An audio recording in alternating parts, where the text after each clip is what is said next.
Bismillahirrahmanirrahim. Assalamualaikum warahmatullahi wabarakatuh. Waalaikumsalam warahmatullahi wabarakatuh. Good morning, class. Morning, Miss. How are you today? I'm fine, and you? I'm fine too, thank you. Well, before we start our lesson today, I think it's better to us pray together. Pray, begin.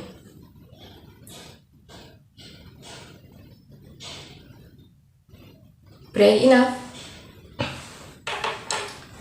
Oke, apakah hari ini masuk semua? Yes, Miss. I want to check your attendance list.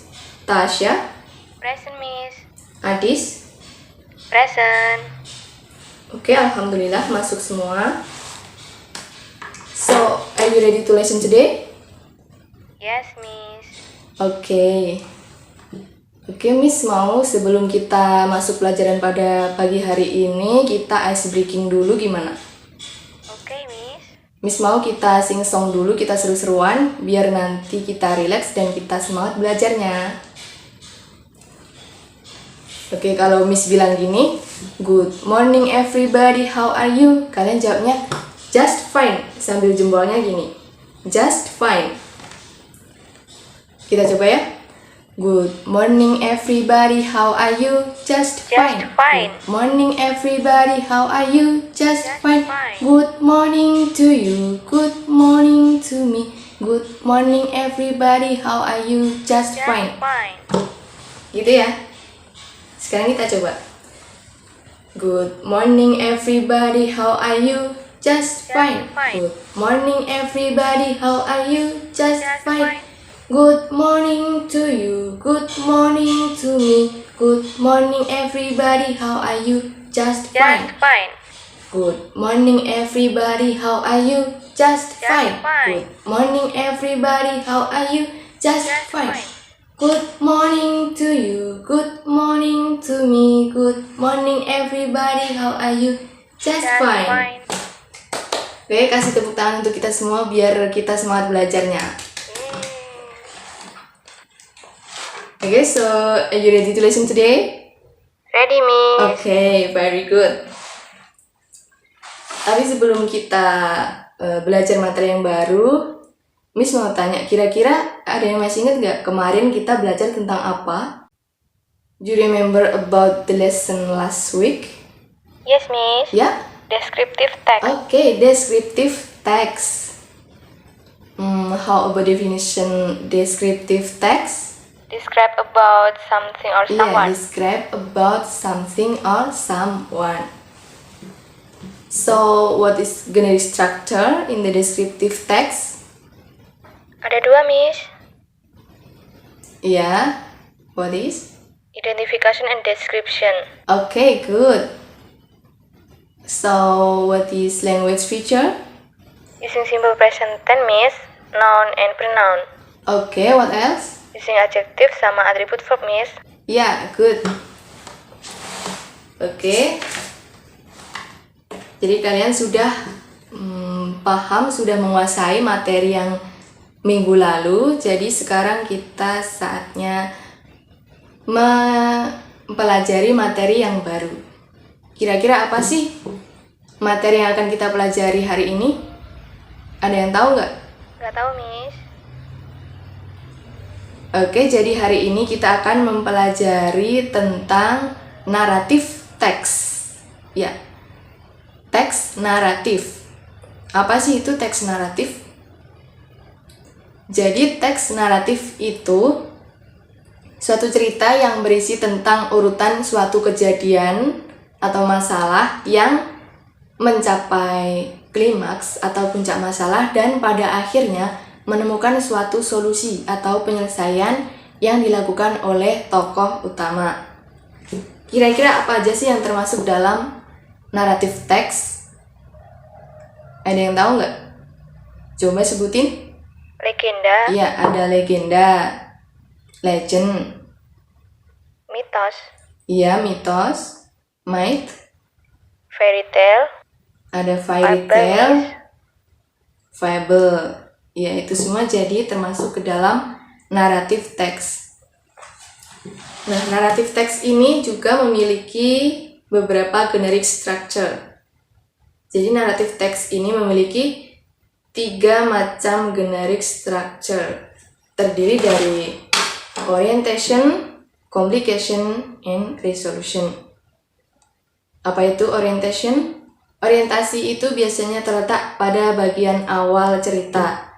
Biasanya berisi tentang nama tokoh, menerangkan tentang setting atau latar tempat, latar waktu.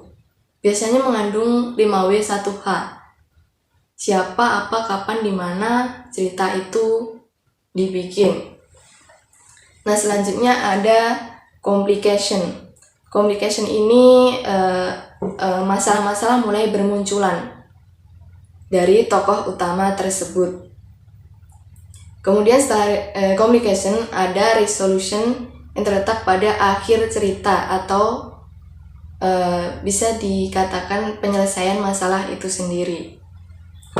Penyelesaian masalah itu sendiri biasanya dilakukan oleh tokoh utama.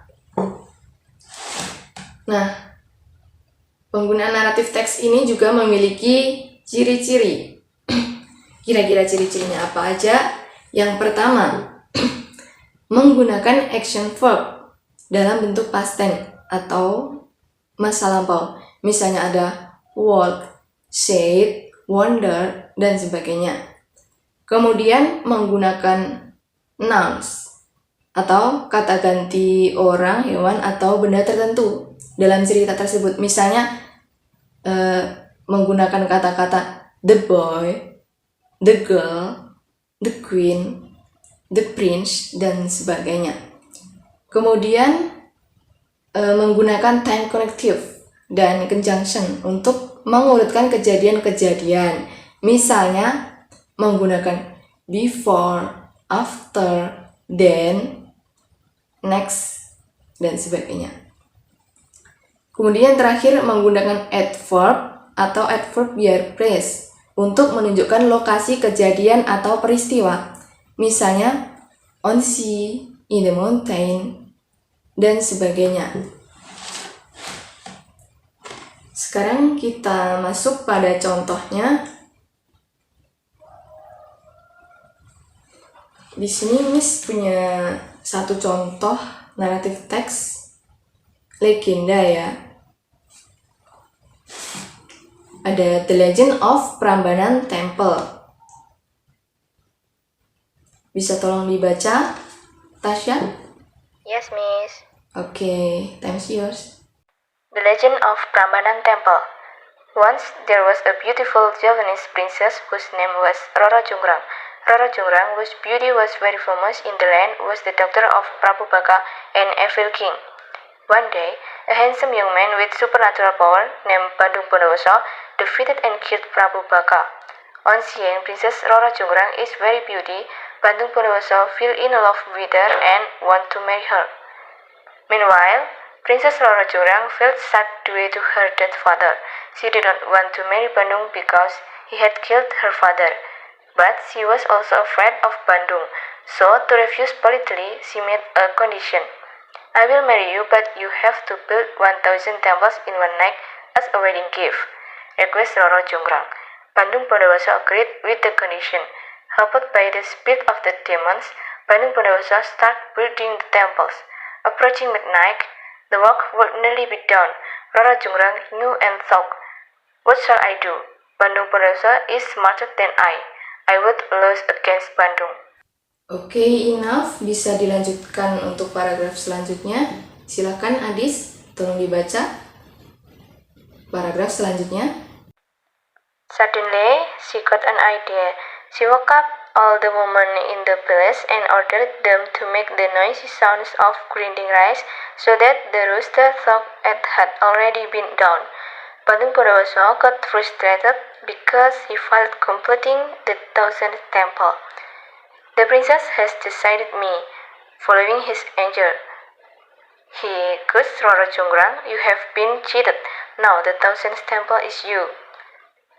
At once, the princess turned into a stood. Knowing this, Bandung Bondowoso regretted and he went away into farmland. From then people called the temple Prambanan Temple and the princess statue Roro Jonggrang statue. Oke, Ino, sekarang kita bahas apa aja sih yang kita dapat dari The Legend of Prambanan Temple. Dari sini pasti kita tahu siapa aja sih tokoh-tokoh yang ada di dalam cerita ini. Ada yang bisa sebutin? Siapa yang mau mencoba? Rara Jonggrang, Miss. Iya, ada Rara Jonggrang, Roro Jonggrang. Kemudian Bandung Bondowoso. Bandung Bondowoso. What else? Prabu Baka. Prabu Baka. Ada lagi? Iya. The Woman in the Place. Jadi karakternya ada karakter utama ya, ada 3 orang ya. Roro Jonggrang, Bandung Bondowoso, sama Prabu Baka. Ada yang tahu nggak? Sebenarnya ceritanya kayak gimana sih The Legend of Prambanan Temple? Ada yang udah pernah baca belum? Oke, jadi singkat cerita The Legend of Prambanan Temple ini, pada suatu masa ada seorang gadis cantik yang bernama Roro Jonggrang. Dia ini adalah putrinya Prabu Baka. Prabu Baka ini adalah seorang raja yang sangat jahat. Nah, semua orang nggak suka nih sama Prabu Baka. Nah, kemudian ada seorang lelaki tampan, masih muda, dia tuh punya kekuatan super, dan dia berusaha buat menghancurkan Prabu Baka ini. Kemudian suatu hari Bandung Bondowoso ini berhasil membunuh Prabu Baka. Nah, kemudian Bandung Bondowoso ini melihat kecantikan Roro Jonggrang dan dia menyukai Roro Jonggrang, dan dia berniat untuk menikahi Roro Jonggrang. Namun Roro Jonggrang berusaha untuk menolak lamarannya karena Roro Jonggrang tidak suka dengan Bandung Bondowoso, karena Bandung Bondowoso sudah membunuh ayahnya. Tapi Roro Jonggrang juga takut untuk menolaknya. Jadi Roro Jonggrang bikin kesepakatan atau permintaan kepada Bandung Bondowoso untuk dibikinkan candi dalam waktu 1 malam. Minta dibikinin 1000 candi dalam waktu 1 malam. Nah, karena Bandung Bondowoso ini punya kekuatan super, orangnya pinter, jadi Bandung Bondowoso ini bisa melakukan permintaan dari Roro Jonggrang tersebut. Tapi Roro Jonggrang juga tidak kehabisan akal untuk menolak lamarannya. Nah, dia pada waktu itu membangunkan semua wanita yang ada di istana dan meminta mereka untuk membunyikan penggilingan padi. Penggilingan padi biar terdengar suara berisik, dan pada akhirnya pada waktu itu ayam-ayam berkokok karena mengira sudah terbit fajar. Nah, mendengar hal itu Bandung Bondowoso menjadi marah karena tidak bisa menyelesaikan pekerjaannya atau permintaan dari Roro Jonggrang. Karena kemarahan Bandung Bondowoso mengutuk Roro Jonggrang untuk menjadi candi ke-1000-nya.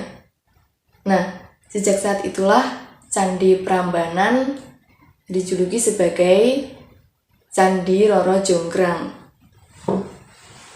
Oke, dari sini ada yang ditanyakan? Belum, Miss. Not yet, oke.